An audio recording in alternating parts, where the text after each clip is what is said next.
Jangan cuman bilang, perusahaan di Dumai ini awak udah mendaftar berapa kali dah, tak ada diterima sedikit pun. Iya, betul. Sebenarnya dia harus ngaca.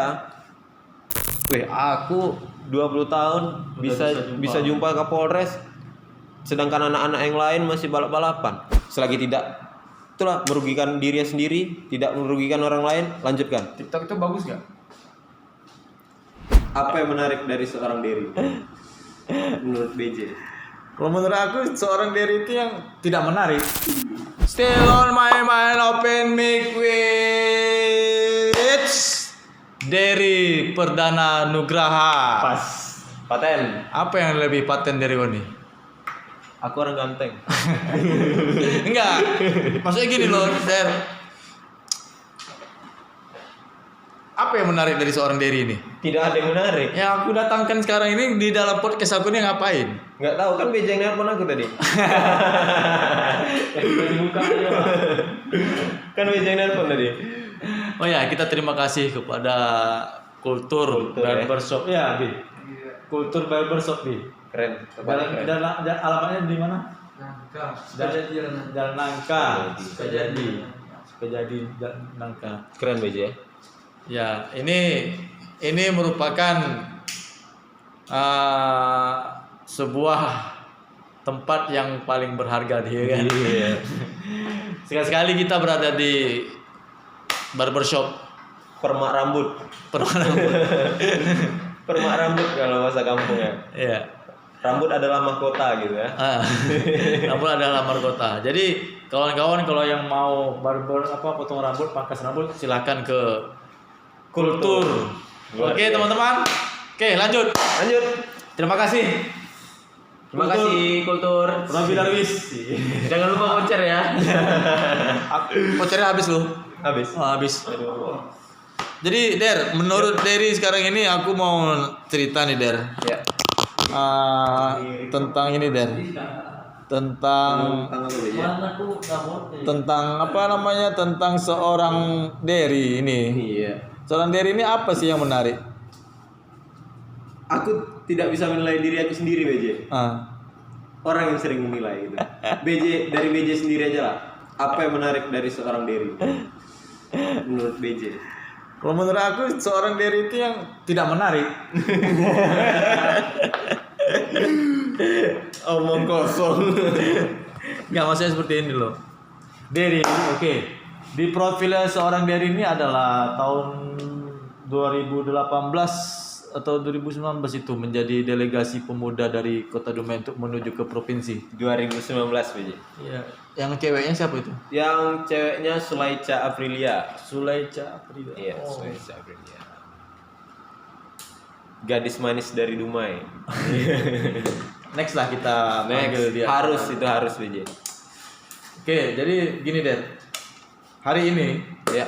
hari Rabu tanggal 10 atau tanggal berapa? Tanggal 10 Juni. 10 Juni kita mendapat kabar itu ada seorang pemuda Ya.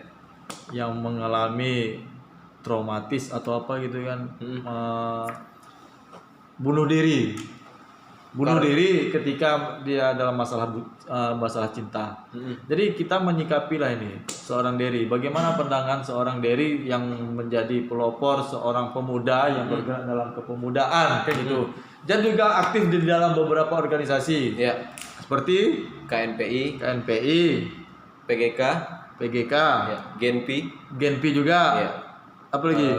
Bidang kemahasiswaan. Udah sampai situ aja. Ya kan? Kemahasiswaan apa? Kemahasiswaan nggak fokus sih kemarin. Ya. Cuman sebentar aja. Ya.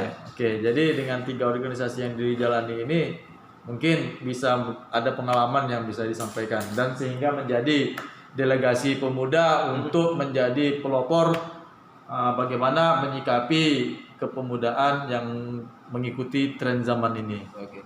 Silakanlah Derry untuk bercerita kepada kita semua. Kalau menurut aku nih BJ, ini pakai aku aja ya. Iya. Aku lebih suka gitu. Kalau menurut aku kita sebagai pemuda ini nggak usah terlalu ikut-ikut tren-tren yang ke barat-baratan gitu.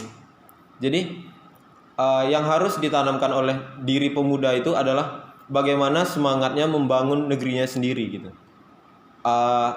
Kita kecilkan lagi lah kelompoknya untuk membangun kota Dumai. Bagaimana kita bisa membangun kota Dumai ini dengan hal-hal yang kita bisa. Contohnya kita bisa nari nih, kita bisa nari. Ketika seorang pemuda bisa menari, dia bisa masuk organisasi, masuk sanggar, itu sudah mengharumkan kotanya sendiri gitu. Aku dengan pengalaman di beberapa organisasi mencoba mewakili Dumai untuk Provinsi Riau kemarin. Ya begitu, aku sampaikan apa yang mau aku sampaikan di situ. Pemuda adalah agen perubahan. Pemuda adalah agen of change kan, kalau orang bilang. Jadi Apa itu agen of change? agen perubahan. Jadi apapun yang dilakukan pemuda itu adalah sedikit dari banyak perubahan itu. Gitu. Jadi Kategori pemuda ini umur yang berapa? Yang masih sekolah atau yang kalau menurut aku pemuda itu adalah seseorang yang tetap ingin belajar sampai kapanpun. Tetap ingin melakukan perubahan sampai kapanpun, itulah pemuda. Maksudnya seperti ini loh. Apakah anak SMP, SMA itu termasuk dari kategori Iya, pemuda. kepemudaan yang melakukan perubahan terhadap kebijakan di kota atau gimana? Contohnya kalau misalnya anak SMP, tuan pemuda, kita bilang pemuda.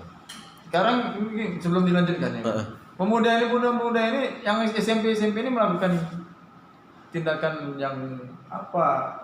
Yang lebih masif gitu, dia sering melakukan kegiatan-kegiatan yang di luar dugaan kita seperti tawuran. Nah, itu dia. Tawuran itu. Jadi kita berpikir gini lah. Aku dulu sewaktu SMP aku juga pernah degil nih. Aku pernah degil. Jadi sekarang sewaktu sudah besar, aku berpikir gini. Oh, gini rupanya aku dulu ya. Oh, nyesal juga pernah gini ya, gitu. Aku maunya anak-anak SMP, anak-anak SMA yang ada di Kota Dumai yang suka tawuran, yang suka balap-balapan, berpikir seperti itu. Aku udahlah, pernah ngetrek sekali, pernah tawuran, udah nggak zamannya gitu. Zamannya lagi. Udah nggak zamannya lagi kayak gitu. Jadi untuk merubah pola pikir anak-anak ini, adik-adik kita ini gimana? Lakukan kegiatan. Apa itu? Lakukan kegiatan positif. Contohnya apa? Masuk sanggar, belajar nari, ikut organisasi. Organisasi apa untuk anak-anak SMP SMA nih? Di Dumai ada beberapa organisasi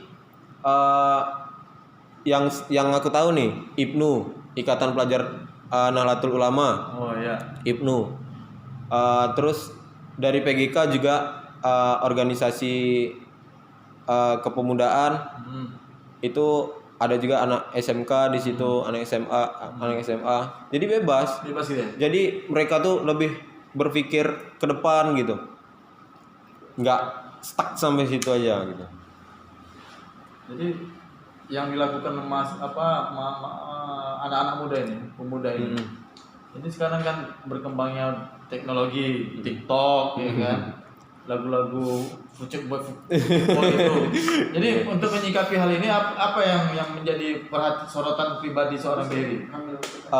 Kalau menurut aku gini, apapun yang dia lakukan selagi tidak merugikan dirinya sendiri, selagi tidak merugikan orang lain, lanjutkan. Selagi tidak itulah merugikan dirinya sendiri, tidak merugikan orang lain, lanjutkan. TikTok itu bagus nggak? Pertanyaan. TikTok itu ada bagusnya, tapi ada juga nggak bagusnya. Berarti TikTok itu tidak bisa dipastikan bagus atau tidak. Seharusnya harus jelas. Ya. Nah, TikTok itu bagus atau tidak?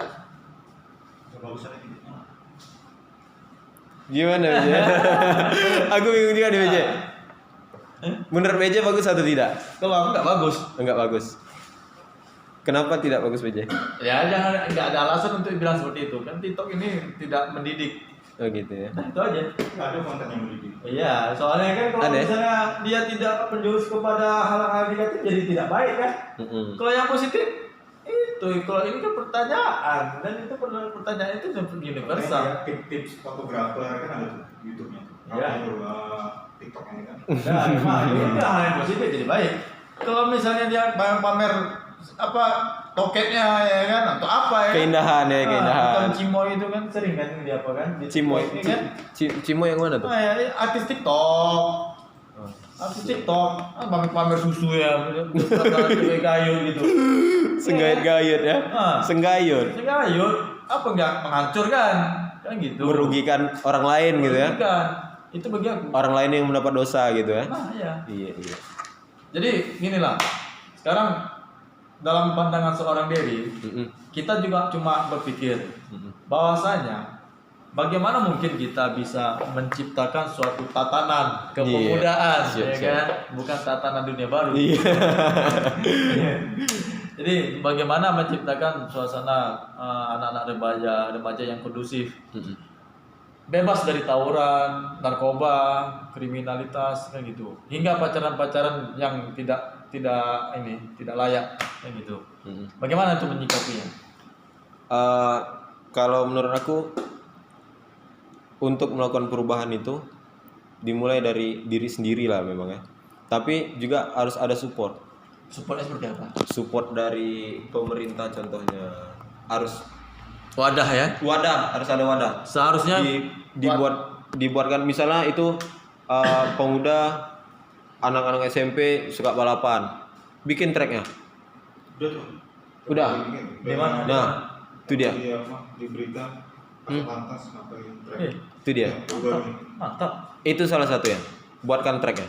Mantap. Jadi yang menjadi masalah itu apa sekarang? Tidak ada wadahnya. Kemarin juga ada tuh tertangkap malam minggu kemarin. Berapa puluh pemuda itu yang terjaring di kantor. Ratusan. Ratusan ya? Ratusan. Di Polres itu kan? Iya, di Polres. Ratusan. Itu akibat apa? Akibat mereka tidak ada tempatnya. Mengganggu masyarakat. Itu yang disampaikan tadi. Ketika mereka tidak mengganggu orang lain, ya tak masalah. Tidak masalah. Ya? Tidak masalah. Ketika mengganggu orang lain itu yang menjadi masalah. Seperti di jalan Sudirman ini Nah. ya, depan Ramayana itu kan mengganggu. Mengganggu. Sangat mengganggu. Malah kemarin yang di malam minggu orang yang nggak ikut-ikutan balapan pun Ikut juga. ikut kena tangkap. Ya, terjaring juga ya. Terjaring juga. Itu yang berarti bagus. Itu akibat orang-orang itu. Oh iya. Berarti itu ada efek yang apa juga kan? Orang-orang yang tidak ikut-ikutan jadi terjaring juga kan? Merugikan orang lain. Merugikan juga. Makanya jumlahnya pun sebenarnya berarti jumlah balap-balap liar ini nggak sampai ratusan. Dia sampai puluhan ya itu. Kan? Bisa jadi. Bisa jadi. Yang balap cuman dikit, penontonnya yang banyak. Oh iya. Iya kan? Iya. Itu. Jadi pengalaman Derry lah sebagai organisatoris dari pemuda. Apa yang menarik dari organisasi KNPI menurut Derry? Aku yang menarik di organisasi itu, aku dari umur 20 tahun sudah berorganisasi. Dari umur 20 tahun. Jadi ketika aku umur 20 tahun bisa berjumpa dengan Kapolres, bisa berjumpa dengan Ketua DPRD, bisa berjumpa dengan Dandim, itu adalah kebanggaan yang tersendiri. Wih, aku 20 tahun bisa jumpa Kapolres, sedangkan anak-anak yang lain masih balap-balapan. Berarti udah jauh step langkah ke depannya. Nah, itu adalah salah satu keuntungan yang kita dapat untuk apa? Dari organisasi lah. Abang-abang kita mendukung kok di organisasi KNPI contohnya. Jadi apa yang menarik dari KNPI menurut Derry? KNPI itu adalah organisasi induknya organisasi kepemudaan. Iya. Kalau menurut aku di Dumai ini. Emang iya? Iya, ini luar biasa. KNPI. Apa yang menarik dari KNPI itu? Banyak yang menariknya. Nggak bisa aku sebutkan satu-satu. Salah satunya? Salah satunya ketika anak-anak lain tidak seperti aku mendapatkan relasi. Iya. Abang-abang banyak, dekingan banyak, bertumbuk pun kita di luar. Bertumbuk pun di luar. Jadi- Bang, aku kena tumbuk, Bang. Dibantu ya. Turun. Jadi gini, manfaat dari berorganisasi itu kita bisa menambah jaringan, Menambah relasi, jaringan. teman juga tentunya kan gitu. Dapat cewek juga nggak? Itu Enggak, belum sampai situ. Belum sampai situ. Mau fokus ke pembelajaran ya, proses. Belajar, berproses. Proses lah dulu kamu Adinda. Iya, kandaku siap. Kandaku. Jadi itu pertanyaan pertama. Ya. Wih, semuanya. Apa yang menarik dari organisasi tadi? Kemudian ada batu loncatan nggak ketika kamu mengikuti organisasi ini? Ini kamu mengikuti organisasi ini, organisasi kepemudaan ini, pemuda-pemuda ini. Apa untuk batu loncatan ke depannya? Ada impian nggak jadi anggota legislatif? Impian ada, insya Allah ada. Batu loncatan dari segi perekonomian mulai Membaik ya. membaik. Hubungan dengan teman-teman pun ada nggak yang merasa menjauh ya? Derry sekarang begini, bukan apa, sombong kali Derry. Ada nggak? Alhamdulillah belum. Tidak ada. Ya? Belum. Belum nih. Oh iya. Mungkin ada. Derry ini selain disebut sebagai seorang yang berorganisasi dalam hal bidang kepemudaan, dia ternyata aktif di Genpi, Generasi Pesona Indonesia. Iya.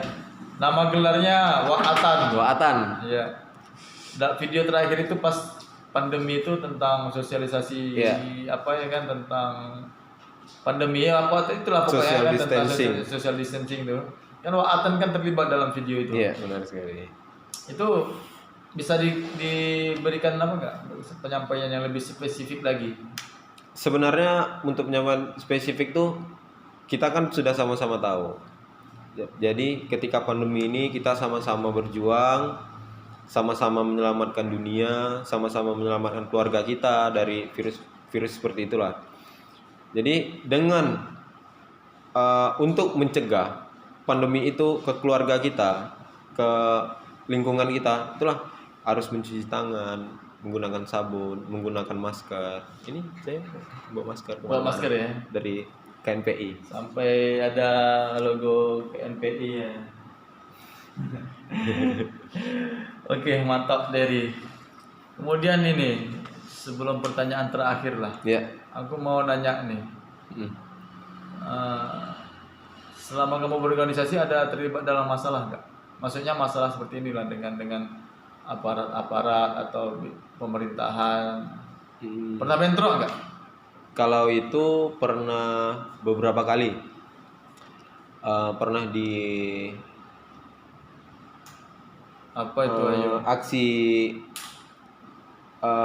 kebakaran hutan. Di mana itu? Di depan media center. Gesekan dengan aparat kepolisian dan Satpol PP. Biasa.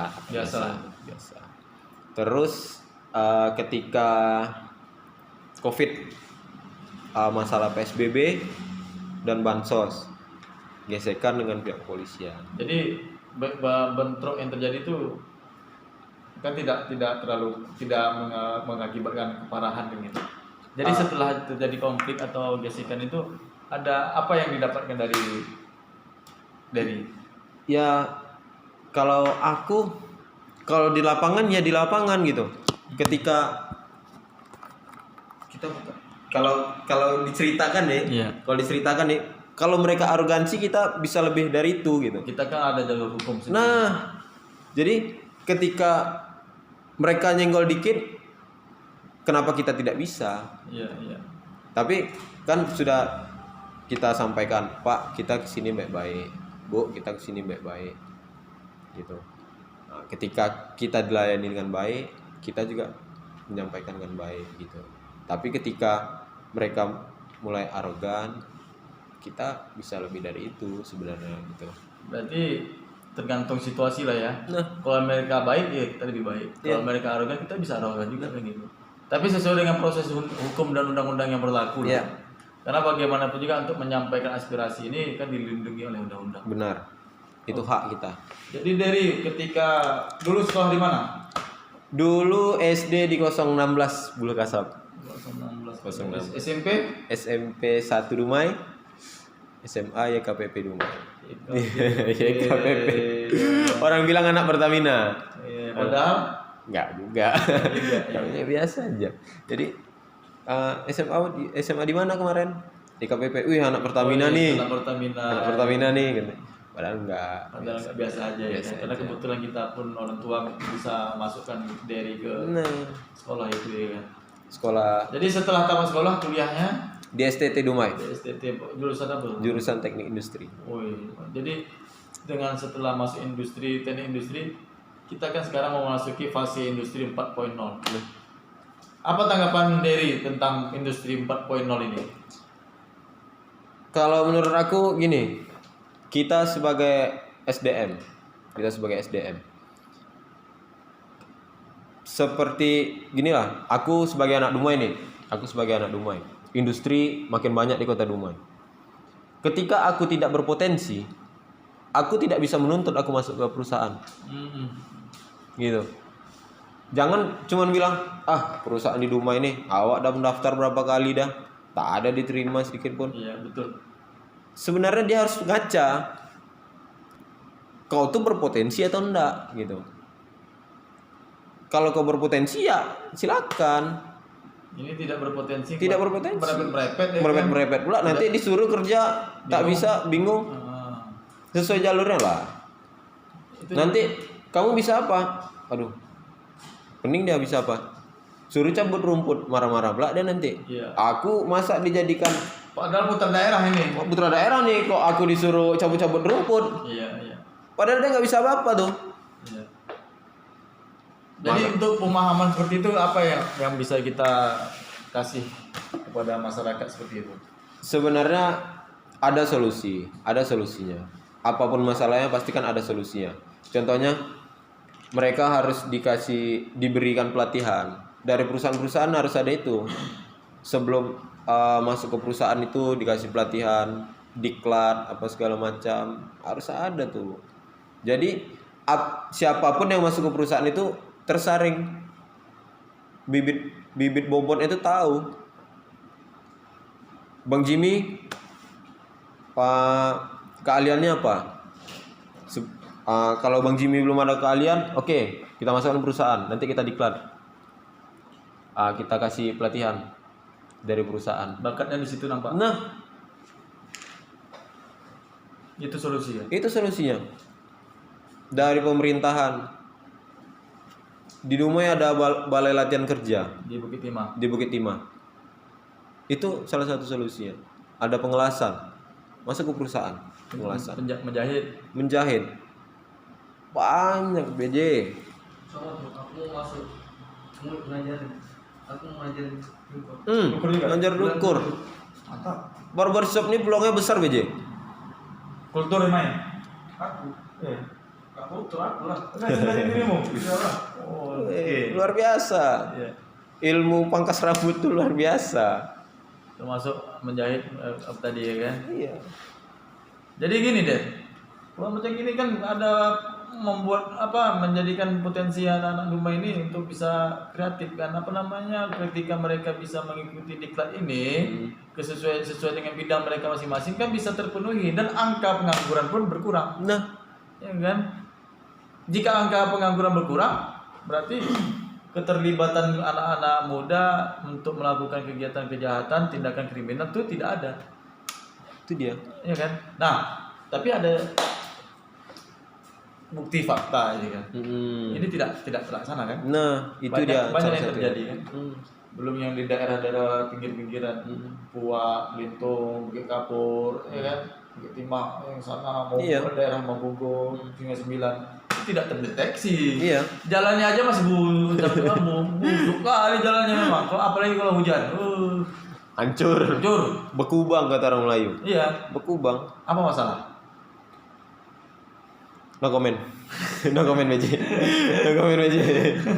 Masalah Kita serahkan aja lah sama hak Iya. yang berkompeten ya kan. yang lebih tahu. Yang lah. lebih tahu lagi bagaimana situasi untuk di Dumai tercinta ini. Oke, Dery, untuk pertanyaan terakhir nih, Ya.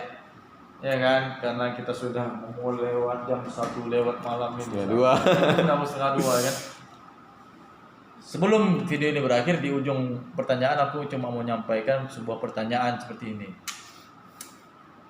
Menurut Dery, yang menjadi perhatian untuk anak-anak remaja Dumai ini tentunya masalah dunia malam. Tren zaman, perkembangan zaman, teknologi segala macam. Untuk mengurangi pengunjung di dunia malam ini, terutama anak-anak ini, apa perlu tindakan yang akan dilakukan?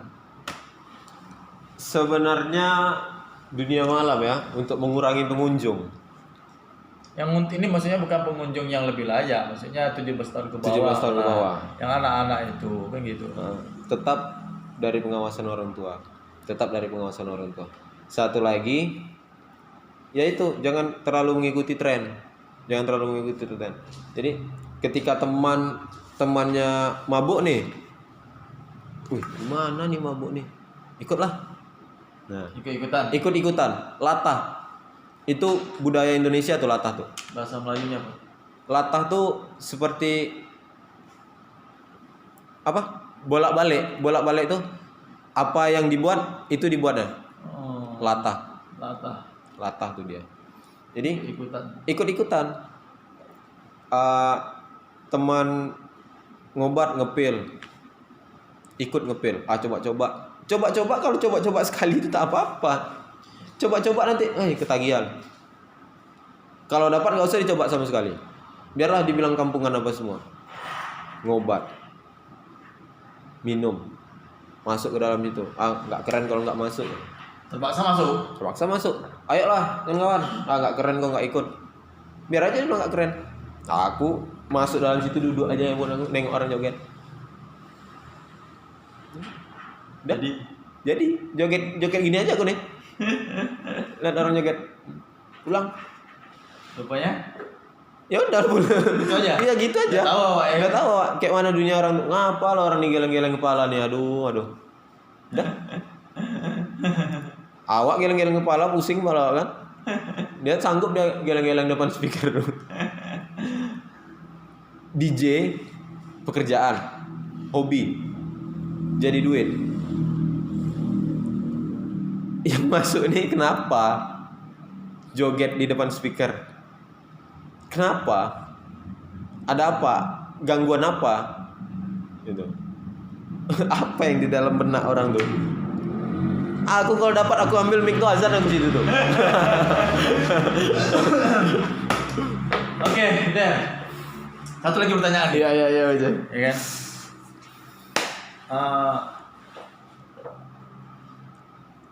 Berapa banyaknya korban-korban anak-anak remaja ini yang mengalami tidak mendapatkan pekerjaan kayak gitu? Maksudnya setelah mereka tamat sekolah itu kan banyak menganggur. Itu solusinya gimana? Biar ada mereka ada kegiatan selain kuliah kerja, kan banyak yang nganggur. Ada yang nggak kerja, ada yang nggak kuliah. Ini yang menganggur ini apa solusinya? Masuk organisasi. Oke, itu aja. Iya. Oke, thank you Den. Semoga makin kedepannya makin oke. Siap, amin. Semoga kita pun dapat menambah wawasan. Amin. Semoga kawan-kawan semuanya pun juga mengerti lah bagaimana kondisi pergerakan pemuda di rumah ini. Iya. Semoga nanti ada waktu kita panggilkan ketua KNPI. Siap. Sampaikan salamnya ya, Abang Da Agustera. biar bisa main sama Jimmy Brainstorming. Siap. Di podcastnya Jimmy Brainstorming. Ya, Nanti salam kita dapat ya. salam sama dia. Salam pemuda. Oke, thank you Dan. Siap. Close the door. Ini mati. Itu mati. Mati.